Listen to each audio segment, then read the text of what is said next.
Hello दोस्तों एक बच्चा जिसे 4 साल की उम्र तक ठीक से बोलना नहीं आया और जिसने स्कूल जाते ही स्कूल के तौर तरीके और स्कूल के प्रोसीजर्स पर सवाल उठाना शुरू कर दिया, जिसके कारण टीचर्स उसे इनडिसिप्लिन समझने लगे। मैथ्स और फिजिक्स के सवालों को सॉल्व करने का उसका अपना ही तरीका हुआ करता था, जो टीचर्स के पल्ले नहीं पड़ता था। और हिस्ट्री, ज्योग्राफी जैसे रटने वाले सब्जेक्ट उसके पल्ले नहीं पड़ते थे। इन सभी कारणों की वजह से वो बच्चा स्कूल में हमेशा कमज़ोर स्टूडेंट बन के रह गया और टीचर्स ने तो उसे ये तक कह दिया कि तुम्हारा लाइफ में कुछ नहीं हो सकता। दोस्तों, ये बच्चा और कोई नहीं, आगे चल के सदी के सबसे महान साइंटिस्ट एल्बर्ट आइंस्टाइन बना। फिजिक्स की फील्ड में रेवोल्यूशन लाने वाला, थ्योरी ऑफ रिलेटिविटी देने वाला, आखिर क्यों स्कूल के सांचे में फिट नहीं हो पाया? आइए दोस्तों जरा स्कूलिंग सिस्टम को समझते हैं। दोस्तों, स्कूलिंग सिस्टम का गोल हमेशा से ये रहा है कि ऐसे लोगों को पैदा करना जो अपने काम में एक्सपर्ट हों, जो किसी एक सेट फ्रेमवर्क पर काम करें।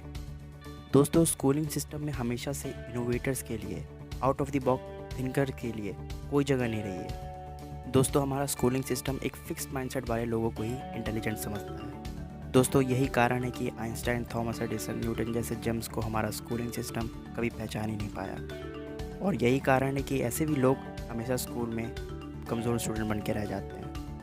दोस्तों, हमारा आज का समाज ऐसा हो चुका है जहाँ पे स्टूडेंट्स का सारा बचपन ग्रेड्स, मार्क्स और एंट्रेंस एग्ज़ाम के पीछे भागने में निकल जाता है। दोस्तों, हमारे देश में ग्रेड्स और मार्क्स की इम्पोर्टेंस का अंदाज़ा हम इस बात से लगा सकते हैं कि साल 2017 से 18 तक के बीच 24,000 से ज़्यादा स्टूडेंट्स ने अच्छे ग्रेड्स ना आने के कारण या फिर कोई एंट्रेंस एग्ज़ाम ना क्लियर हो पाने के कारण उन्होंने कोई गलत कदम उठा लिया और अपनी ज़िंदगियाँ ख़त्म कर ली।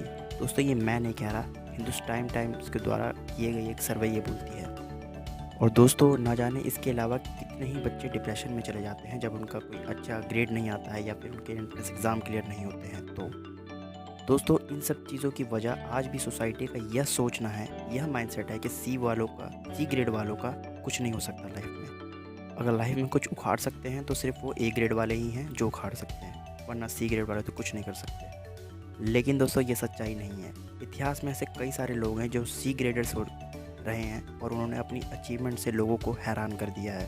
Henry Ford, mark Zuckerberg, Jeff Bezos, ये सब कॉलेज ड्रॉप आउट्स हैं जिन्होंने अपनी ग्रेजुएशन तक कंप्लीट नहीं की, लेकिन इनकी अचीवमेंट्स ने लोग पूरी दुनिया को हैरान करके रख दिया और इनकी अचीवमेंट्स पूरी दुनिया जानती है कि इन्होंने क्या उखाड़ा है।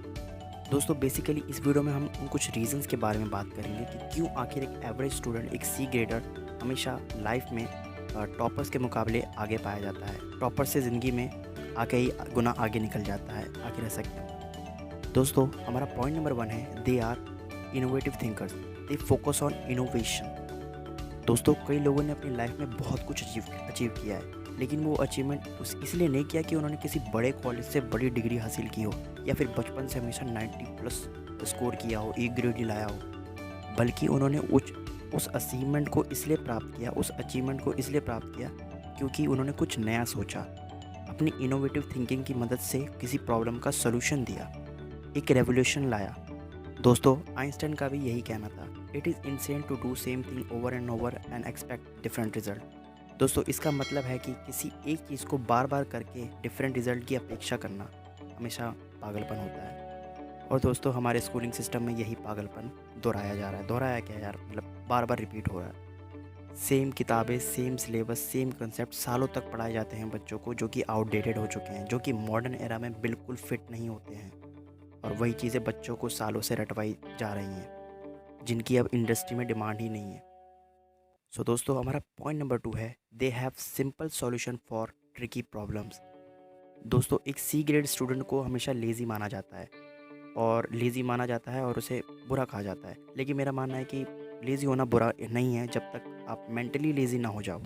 दोस्तों, माइक्रोसॉफ्ट के को-फाउंडर बिल गेट्स कहते हैं कि I will choose a lazy person to do a hard work because he will find a easy way to do it. इसका मतलब ये है कि बिल गेट्स कहते हैं कि मैं किसी हार्ड टास्क को करने के लिए एक ऐसे इंसान को ढूंढूंगा जो कि लेज़ी हो, क्योंकि वो उस काम को करने का सबसे आसान तरीका खोज लेगा। दोस्तों, टॉपर्स लोग वही ट्रेडिशनल तरीक़ों को रटते रहते हैं पूरा साल। वही सी ग्रेड स्टूडेंट एग्ज़ाम के 2-3 हफ्ते पहले अपनी तैयारी शुरू करते हैं और उतने कम पीरियड ऑफ टाइम में वो कई सारे टिप्स एंड ट्रिक्स निकाल लेते हैं एग्ज़ाम में आंसर करने के, किसी भी क्वेश्चन को आंसर करने के वो कई सारे टिप्स एंड ट्रिक्स बना लेते हैं। इनडायरेक्ट वे में कहूँ तो जुगाड़। दोस्तों लाइफ में सक्सेस पाने का भी कोई सेट फ्रेमवर्क नहीं होता है। दोस्तों आज के इस मॉडर्न एरा में सक्सेस पाने का ये भी तरीका है कि आप किसी एक बहुत ही कॉम्प्लेक्स प्रॉब्लम का एक बहुत ही यूनिक और एक बहुत ही सिंपल सॉल्यूशन निकाल के दे दो। जितनी बड़ी प्रॉब्लम होगी और जितना सिंपल आपका सॉल्यूशन होगा उतने ही सक्सेसफुल आप होगे। अब दोस्तों पॉइंट नंबर 3 आता है हमारा, C students are fearless risk takers, try try and try until you get this success. दोस्तों ये कोट हम में से बहुत लोगों ने सुना है, लेकिन अक्सर ऐसा देखा जाता है कि फेल होने के बाद हम लोग हार मान जाते हैं, ट्राई करना छोड़ देते हैं, खासकर जो हमेशा टॉपर्स रहते हैं। अब दोस्तों यहाँ पे मैं एक सिनेरियो के बारे में बात करता हूँ, उसको ज़रा सोच के देखिए। दोस्तों सोचिए कि अगर एक स्टूडेंट्स है जो हमेशा से ए ग्रेड लाता है, हमेशा मतलब फर्स्ट क्लास से लेकर 10 ग्रेड तक वो हमेशा ए ग्रेड लाया है, सब में 90+ ए ग्रेड लाया है, ठीक है। वहीं एक दूसरा एवरेज स्टूडेंट है जो जिसके हमेशा बी या सी ग्रेड आते हैं या डी ग्रेड आते हैं, ठीक है। अब होता क्या है, एक बार दोनों ही एक ही टाइम पे बीमार पड़ जाते हैं और दोनों के मार्क्स बिगड़ जाते हैं। अब ज़रा यहाँ पे सोच के देखिए कि दोनों में से डिप्रेशन में जाने के चांसेस किसके ज़्यादा हैं, ए ग्रेडर के या सी ग्रेडर के? ऑब्वियसली दोस्तों ए ग्रेडर के। दोस्तों सी ग्रेडर्स हमेशा अपनी लाइफ में भी एक अच्छे रिस्क टेकर्स भी होते हैं। दोस्तों आप में से कई लोगों ने देखा होगा कि सी ग्रेडर्स जो होते हैं वो हमेशा एग्ज़ाम में के पहले कुछ टॉपिक्स को बार बार रिवाइज़ करते हैं और कुछ टॉपिक्स को छोड़कर रिस्क लेते हैं। ये छोटी सी चीज़ उनके नेचर में आ जाती है, जो कि उन्हें लाइफ में भी काफ़ी ज़्यादा सक्सेसफुल बनाने में मदद करती है। क्योंकि कई सारे ऐसे मोमेंट्स आते हैं जहाँ पे हमें लाइफ में एक बड़े से बड़ा डिसीजन लेना होता है, वहीं पे ये सी ग्रेडर्स बिना किसी हिचकिचाहट के वो बड़ा से बड़ा डिसीजन ले लेते हैं और रिस्क उठा लेते हैं और अपनी लाइफ में सक्सेसफुल हो जाते हैं। दोस्तों हमारा पॉइंट नंबर 4 है they don't work for to impress others. दोस्तों अगर आपको एग्ज़ाम में ए ग्रेड चाहिए तो आपको अपने टीचर्स को इम्प्रेस करना होगा। इसलिए मैक्सिमम टॉपर्स भी टीचर के फेवरेट स्टूडेंट बनने की राह में लगे हुए होते हैं। वहीं सी ग्रेडर्स को इनसे कोई मतलब नहीं होता, वो अपने आप में मस्त रहते हैं, उन्हें टीचर को इम्प्रेस करने का कोई इरादा नहीं रहता उनका। सी ग्रेडर्स बस पास होने के लिए पढ़ते हैं, क्योंकि दोस्तों उनको पता होता है कि स्कूलिंग एकमात्र ज़रिया नहीं है लर्निंग प्राप्त करने का। अगर आपको लर्निंग्स लेनी है तो वो दुनिया में बहुत सारी किताबें हैं, उन्हें पढ़ के ली जा सकती हैं। दोस्तों सी ग्रेडर्स हमेशा स्कूलिंग सिस्टम से ज़्यादा अपनी सेल्फ लर्निंग पर फोकस होते हैं, वो सेल्फ लर्निंग को ज़्यादा प्रायोरिटी देते हैं। क्योंकि दोस्तों सी ग्रेडर्स ये भी जानते हैं कि सक्सेस के लिए किसी की वैलिडेशन या रिमार्क्स की ज़रूरत उनको नहीं है। दोस्तों आशा करता हूँ आपको ये चारों पॉइंट समझ में आए होंगे और आपने इस वीडियो से कुछ सीखा होगा। अगर आप भी एक एवरेज स्टूडेंट हो यार तो कमेंट करो नीचे, और मैं अगर अपनी बताऊँ तो यार मैं भी एक एवरेज स्टूडेंट हूँ। सो बेसिकली दोस्तों इस वीडियो में हम लोगों ने 4 पॉइंट्स को डिस्कस किया। पहला है हमारा, C graders are innovative thinkers, they have simple solution for tricky problems. ये था हमारा पॉइंट नंबर 2। तीसरा था हमारा, C students are fearless risk takers and our 4th point is they don't work to impress others. अगर दोस्तों आपने इस वीडियो से कुछ भी सीखा तो यार प्लीज़ इस वीडियो को लाइक कर देना और चैनल पर नहीं हो तो चैनल को सब्सक्राइब कर लेना, ताकि आगे इसी तरह से आपको लर्निंग्स मिलती रहें। मैं अपने चैनल पर इसी तरह के नॉलेजफुल कंटेंट डालता रहता हूँ।